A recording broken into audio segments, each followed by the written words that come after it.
اور وہ ہے جس کے علم نے ہر شے کو گھیر رکھا ہے. تو اس کی ذات ایسی ذات ہے کہ جس کے علم نے ہر شے کو گھیر رکھا ہے. ان الفاظ سے کیا ہے؟ اللہ کی حمد ہے. ان الفاظ میں کیا ہے؟ اللہ کی ثنا ہے اور اس کی بزرگی کو بیان کیا گیا. نیز یہی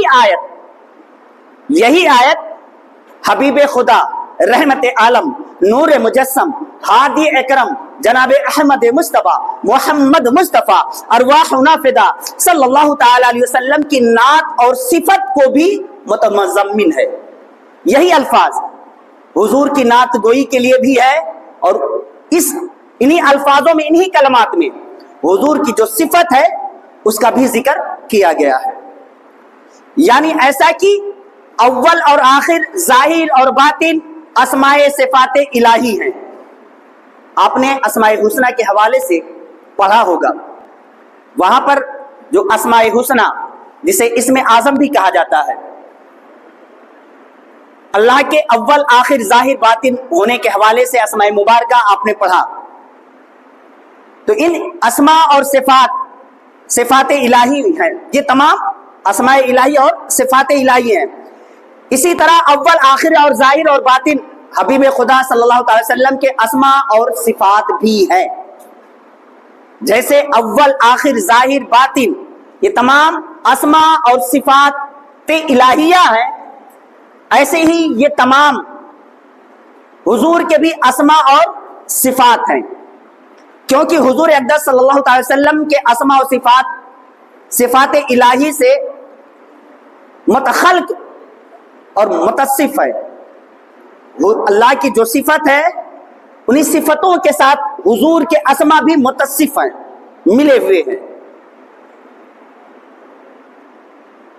مزید یہ کہ اس حوالے سے آپ مدارجۃ النبوہ کی جلد نمبر 1 اور صفحہ 21 کا آپ مطالعہ کر سکتے ہیں. وہاں پہ وضاحت اس کی اور مل جائے گی. اول اور آخر، ظاہر اور باطن، اللہ تعالیٰ کی یہ صفتیں ظاہر اور ظاہر ہیں، مگر یہ اوصاف حضور اقدس صلی اللہ علیہ وسلم کے اس طرح ہیں کہ آپ اول تو اس لیے ہیں کہ سب سے اول آپ کا نور پیدا ہوا. آپ اول کیوں ہیں؟ وہ اس لیے کہ آپ کے نور کو اللہ نے سب سے پہلے پیدا فرمایا، جبکہ نہ آسمان تھا، نہ زمین، نہ لوح تھی، نہ قلم، نہ امرت وانا اول المؤمنین. قیامت کے روز پہلے آپ ہی قبر انور سے باہر تشریف لائیں گے. تو اولیت میں سب سے اول کون؟ قبر سے نکلنے والا سب سے پہلے کون ہوگا؟ حضور کی ذات. آپ ہی اولاد، آپ ہی اول در شفاعت کو کھولیں گے. جو شفاعت کا دروازہ ہوگا اسے سب سے پہلے کون کھولے گا؟ حضور رحمت عالم صلی اللہ علیہ وسلم. اور سب سے پہلے آپ ہی جنت میں داخل بھی ہوں گے. آخر آپ اس لیے ہیں کہ آپ کی بعثت سب انبیاء علیہ السلام کے آخر میں ہوئی. آپ کا دین آخری دین ہے اور آپ کی کتاب آخری کتاب ہے کہ اسلام اور قرآن کے بعد کوئی دین اور کتاب نہیں ہوگی. ظاہر اس لیے ہے کہ تمام آفاق عالم میں آپ کے انوار موجود ہیں. یہ سمن، یہ سوسن و یاسمن، یہ بنفسا سنبل و نسترن، یہ گل و سرو و لالا بھرا چمن، وہی ایک جلوہ ہزار ہے، وہی ایک جلوہ ہزار ہے.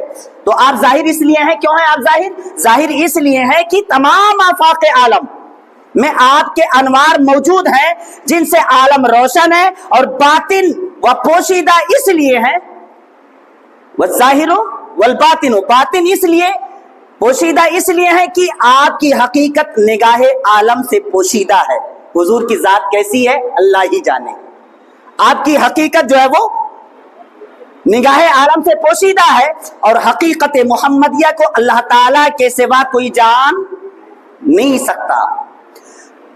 وَهُوَ بِكُلِّ شَيْءٍ عَلِيمٌ، اس لیے ہے کہ آپ بِإِذْنِ اللہ ہر شے کے عالم ہیں. یہاں پر ایک جماعت وہابیہ دیوبندیہ نے اختلاف کیا. وہ حضور کے حوالے سے ہر علم کا اقرار نہیں کرتے. وہ کہتے ہیں کہ نہیں، حضور کو ہر چیز کا علم نہیں ہے، وہ مخصوص کرتے ہیں. لیکن علامہ شاہ عبدالحق محدث دہلوی رحمۃ اللہ تعالی علیہ، جو ہندوستان کے محدثین کی عبدالحق محدث دہلوی، وہ مدارس النبوہ کے جلد نمبر پہلے میں اور تیسرے صفحہ پہ فرماتے ہیں وَهُوَ بِكُلِّ شَيْءٍ عَلِيمٌ، اس لیے ہے کہ آپ بِإِذْنِ اللہ ہر شے کے عالم ہیں، ہر شے کے عالم ہیں۔ اس آیت سے یہ ثابت ہوا کہ اللہ تعالیٰ نے ہمارے رسول پاک کا نور سب سے اول پیدا فرمایا، جبکہ نہ زمین تھی، نہ آسمان، نہ شمس تھا، نہ قمر، نہ ملائکہ تھے، نہ جن نہ انسان، غرض کی اس وقت اللہ رب العزت کے سوا کچھ بھی نہ تھا۔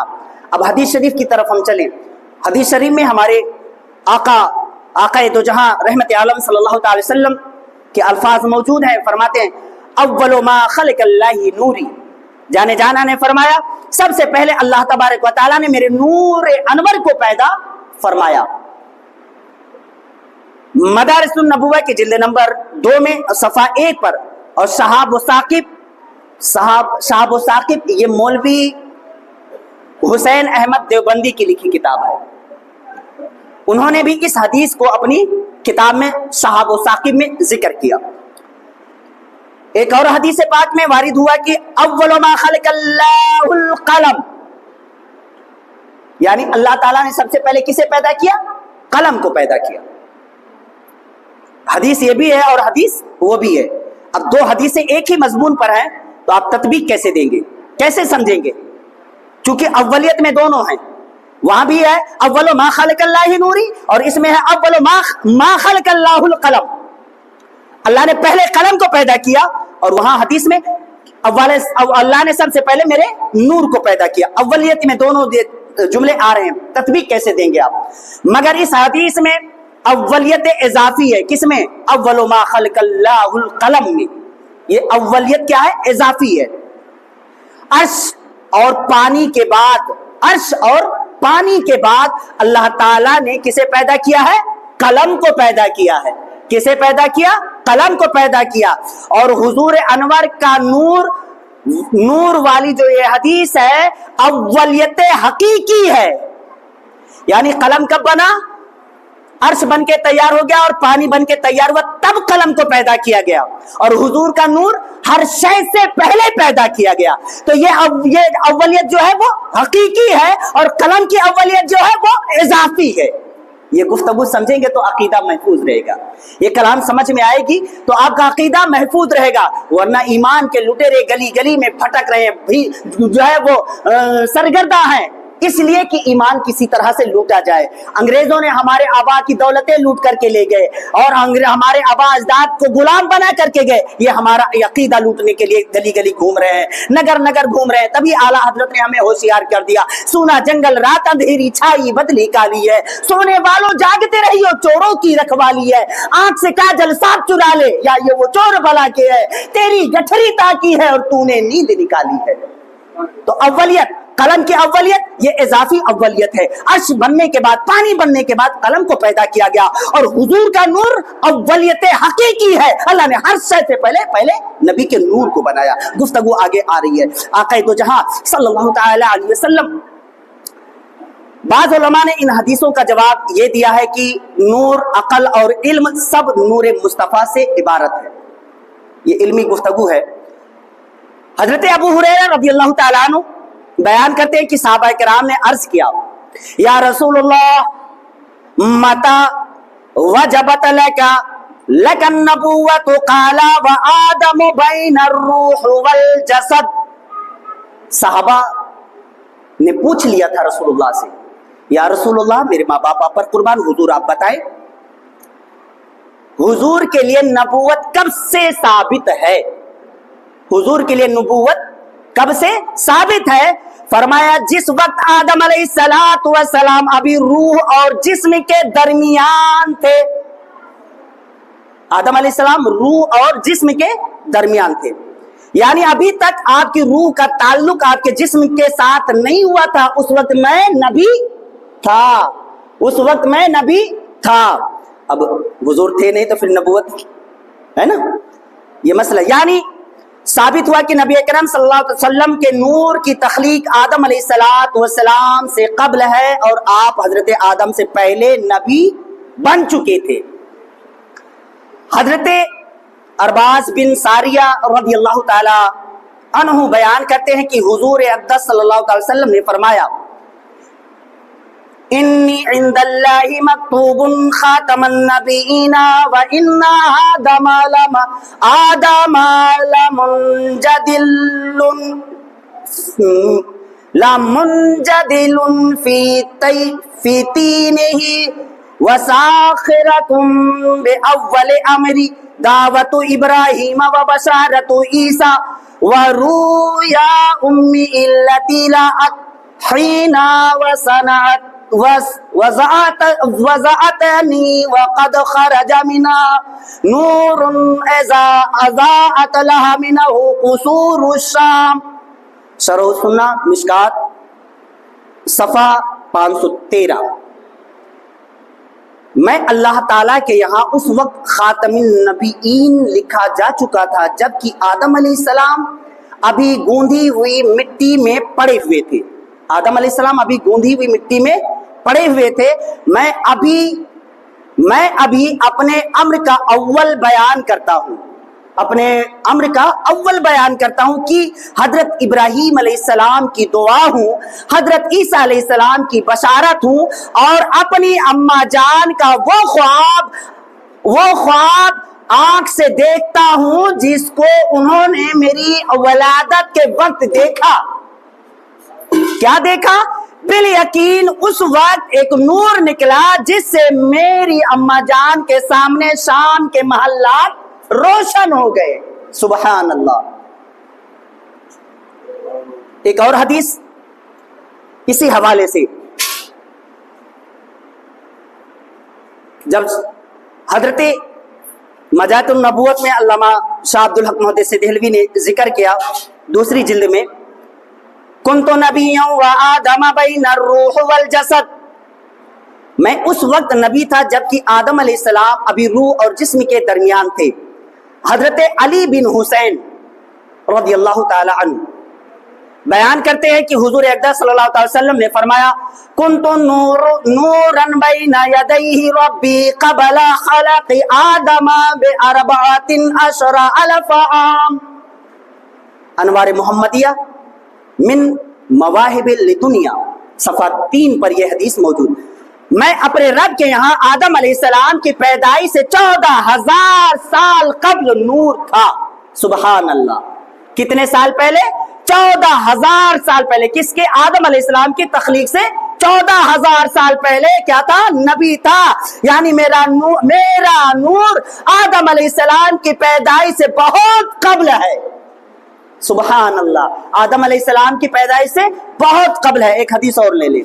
حضرت جابر بن عبداللہ کی یہ حدیث ہے، وہ کہتے ہیں یا رسول اللہ بأبی انت و امی اخبرنی ان اول شیء خلقہ اللہ تعالی قبل الاشیاء قال یا جابر ان اللہ تعالی قد خلق قبل الاشیاء نور نبیک من نوره فجعل ذلك النور يدور بقدرتی حیث شاء اللہ تعالی ولم يكن في ذلك الوقت لوح ولا قلم ولا جنة ولا نار ولا ملك ولا سماء ولا ارض ولا شمس ولا قمر ولا جن ولا انس فلما اراد الله تعالى ان يخلق قسم ذلك النور 4 اجزاء فخلق من الجزء الاول القلم ومن الثاني الله ومن الثالث العرش وثم قسم الجزء الرابع 4 اجزاء فخلق من الجزء الاول حملته العرش ومن الثاني الكرسي ومن الثالث باقي الملائكة ثم قسم الجزء الرابع 4 اجزاء فخلق من الاول السماوات ومن الثاني الارضين الى آخر الحدیث۔ لمبی حدیث۔ یا رسول اللہ میرے ماں باپ پر قربان۔ جابر بن عبداللہ حضور کی بارگاہ میں آئے، کھڑے ہو گئے، پوچھنے لگے یا رسول اللہ میرے ماں باپ آپ پر قربان ہوا، حضور مجھے آپ بتائیں کہ سب سے پہلے اللہ تعالیٰ نے کس چیز کو پیدا فرمایا؟ حضرت جابر نے جب حضور سے پوچھا کہ اللہ نے کس چیز کو پیدا فرمایا تو حضور نے ارشاد فرمایا، کیا فرمایا؟ اے جابر، اللہ تعالیٰ نے تمام مخلوق سے پہلے تمہارے نبی کے نور کو اپنے نور سے پیدا فرمایا، اور وہ نور قدرت الہی سے جہاں اللہ نے چاہا دورہ کرتا رہا۔ اللہ نے چاہا جب وہ نور بن کے تیار ہوا، اللہ نے اپنے قرب میں رکھا، پھر رب نے جیسا چاہا وہ نور دورہ کرتا رہا۔ اس وقت لوح قلم، جنت، دوزخ، فرشتے، آسمان، زمین، سورج، چاند، جن، انسان، کچھ بھی نہ تھا۔ کچھ تھا تو کیا تھا؟ تیرے نبی کا نور تھا۔ پھر جب اللہ تعالیٰ نے مخلوق کو پیدا کرنا چاہا تو اس نور کے 4 حصے فرمائے۔ وہ جس کو اللہ نے اپنے نور سے بنایا تھا، وہ نور کون سا؟ نبی کا نور۔ پھر اس نور کے اللہ نے 4 حصے فرمائے۔ پہلے حصے سے اللہ نے قلم بنایا، دوسرے سے لوح بنایا، تیسرے سے عرش بنایا، اور چوتھے کے پھر 4 حصے کیے۔ پہلے سے حاملین عرش فرشتوں کو بنایا، پھر دوسرے سے کرسی کو سے، پھر تیسرے سے باقی اور فرشتوں کو پیدا فرمایا، پھر اس چوتھے حصے کے پھر 4 حصے فرمائے۔ پہلے سے آسمان کو بنایا، دوسرے سے زمین کو بنایا، تیسرے سے بہشت کو بنایا، دوزخ کو بنایا، پھر چوتھے حصے کے 4 حصے کیا۔ اسی طرح سے تخلیق ہوتی رہی۔ اس حدیث کو علامہ زرقانی نے شرح مواہب کے جلد اول میں بیان کیا، اور امام قسطلانی نے مواہب دنیا میں بھی اسے ذکر کیا۔ علامہ یوسف بن اسماعیل نے انوار محمدیہ میں، اور شیخ عبدالحق محدث دہلوی رحمۃ اللہ تعالی علیہ نے مدارج النبوت میں اسے ذکر فرمایا، اور علامہ بن برہان الدین حلبی شافعی نے سیرت حلبی میں اسے ذکر فرمایا۔ علامہ امام مہدی بن احمد نے مطالع المسمرات میں اسے ذکر فرمایا، اور اسی طرح سے محدثین نے اس حدیث کو الگ ترتیب بیان کرتے رہے۔ تو الاول والآخر الظاہر والباطن وہو بکل شیء علیم۔ انشاءاللہ تعالیٰ یہ گفتگو آئندہ جمعہ میں بھی ہوتی رہے گی، اور یہ سلسلے وار گفتگو ہوگی۔ اللہ تعالیٰ ہمیں اور آپ کو، ہر کسی کو حضور کا سچا وفادار بنائے۔ ان اشعار پر گفتگو کو ختم کرے کہ نظر ایک چمن سے 2 4 ہے، نہ چمن بھی نثار ہے۔ نظر ایک چمن سے 2 4 ہے، نہ چمن بھی نثار ہے۔ عجب اس کے گل کی بہار ہے کہ بہار بلبل زار ہے۔ عجب اس کے گل کی بہار ہے کہ بہار بلبل زار ہے۔ اور یہ سمن، یہ سوسن ویا سمن، یہ بنفسا سنبل و نسترن، یہ گل و سر وہ لالا بھرا چمن، وہی ایک جلوہ ہزار ہے، وہی ایک جلوہ ہزار ہے۔ وما توفیقی